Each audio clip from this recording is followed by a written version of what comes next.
Hello teacher, this is my presentation. My name is Fabian Arevalo. I am 36 years old. I am married.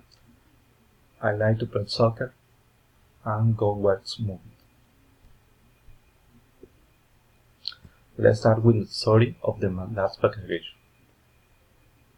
I went to the lagoon of Guatavita in the department of Cundinamarca. It's a beautiful and very cool place, and the history told by the natives is amazing. After that, I stayed one day and went to all of the beaches and learned the culture.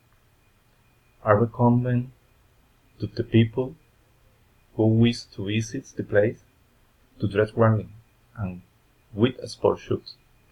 Finally, it's the afternoon with the return to the ball time, sharing with your placement, playing to bowling. This is some picture of my last vacation. This is the Lagoon Guatavita. This is bowling. Thank you.